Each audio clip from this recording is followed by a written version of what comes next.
بھائیو یہاں تک مجھے آدھا وقت لگ گیا لانے میں، گزشتہ ملاقات کو ساتھ ٹچ کرنے میں، کہ میں جس طرف لانا چاہ رہا تھا اب قوم اتنے اچھے سسٹم کو چھوڑ کے گھٹیا کی طرف جا رہی ہے۔ اور سورہ بقرہ میں اللہ تعالیٰ نے قوم موسیٰ علیہ السلام کو جب انہیں غلامی سے آزادی دلائی یہ نعمت دی، فرعون سے بچایا یہ نعمت دی، ان کی عورتوں کو لے کے ان کے وجود میں وہ اپنے نطفے رکھ کے اپنی نسل پیدا کرتے تھے، اس سے نجات دی، وہ ان کی نسل اور بچوں کو مار دیتے تھے، قتل کر دیتے تھے، اس سے نجات دی،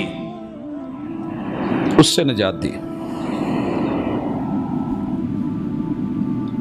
ان لوگوں میں تو تھوڑی سی حس پیدا ہو گئی تھی کہ یہ ہمارے دشمن ہیں، ہماری اولاد کو، ہمارے بچوں کو، ہماری اصل کو مارنا چاہتے ہیں۔ اس قوم میں آزادی کی ایک فکر تھی، کسی کو اپنا لیڈر بنایا تھا تو اللہ نے آزادی دے بھی دی، مشکل بڑے لمحے آئے، لیکن اب 56 کے 56 بلاک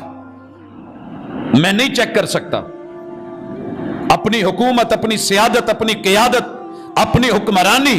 سب کچھ کے باوجود ایک سنگل رعایا، اس ایک آدمی کا رائٹ اور حق ہے کہ وہ پوچھنے کا رائٹ رکھتا ہے کہ آپ جو مجھے لقمے دے رہے ہیں وہ کیا ہیں، آپ جو مجھے چیز دے رہے ہیں میرے وجود میں ہے کیا۔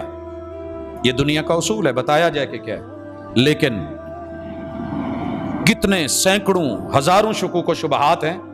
جو آپ کو اور میرے بچوں کو اگر نسل کشی کے لیے ہیں تو من حیث القوم مجرم ہے،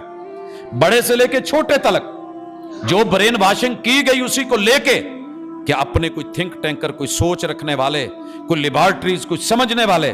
ویکسین کے بارے میں اتنا کچھ نہیں ہونا چاہیے تھا۔ یہ قوموں کی اگر حفاظت اور عزت ہے، میں نے کہا تھا میں اس موضوع پہ بات کروں گا، لیکن اس سے پہلے بہت کچھ اور ضروری ہے کہنا۔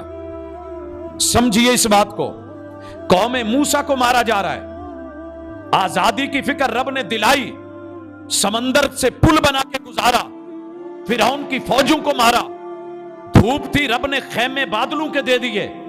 پانی نہیں تھا رب نے چشمے جاری کر دیے، کھانا نہیں تھا رب نے من سلوا اتار دیا، اتنی نعمتوں سے نوازا۔ آخر اس قوم نے کیا کیا؟ یہاں ذرا توجہ، بیک مارا، کہنے لگے موسیٰ یہ جنت سے آیا ہوا روسٹڈ بروسٹڈ من جانب اللہ لگے ہوئے دسترخوان یہ ہمیں راس نہیں ہے، وہ ککڑیاں یاد آتی ہیں، وہ کھیرے یاد آتے ہیں، وہ ساگ پات یاد آتے ہیں، وہ دالیں یاد آتی ہیں، وہ جو تھا۔ یہاں قرآن نے بولا ہے اتستبدلون الذی هو ادنی بالذی هو خیر، اور گھٹیا سوچ کے لوگوں تمہیں اعلیٰ چیز دی گئی، بہترین دی گئی، من جانب اللہ دی گئی، بغیر تمہاری محنت اور کاوش اور تگ و دو کے دی گئی، من سلوا دیا گیا، جنتی کھانے دیے گئے، اور تم پھر مر رہے ہو اسی ساگ پات دال اس کے اوپر۔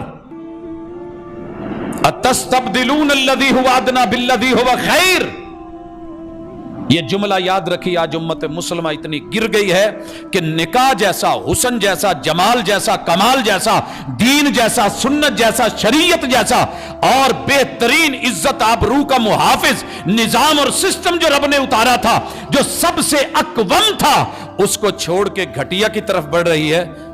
اور وہ آپ کو بھی پتا ہے، مجھے بھی پتا ہے، مجھے وضاحت کرنے کی ضرورت نہیں، نوجوان بزرگوں سے بہتر سمجھتے ہیں، اور جن کو چوٹ لگی ہے وہ جانتے ہیں کہ چوٹ کہاں کہاں اپنا اثر دکھاتی ہے اور یہ کینسر کی طرح کیسے پھیل رہی ہے۔ یہاں اللہ فرماتے ہیں لوگو سنیے، یا ایھا الذین آمنو، جو انسان ہیں کلمہ پڑھ کے مومن نہیں ہوئے وہ نہ سنے، مومنو تم تو سنو، یا ایھا الذین آمنو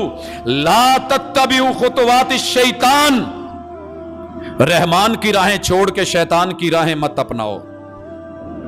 کچھ سٹیپ، کچھ افعال، کچھ حرکات، کچھ سکنات، کچھ رویے، کچھ طریقے، کچھ چالیں تمہیں رحمان نے متعارف کروائی ہیں، وہ چال چھوڑ کے تم شیطان کے ٹھمکوں میں مت آنا۔ Thanks for watching. Don't forget to like, comment, share and subscribe to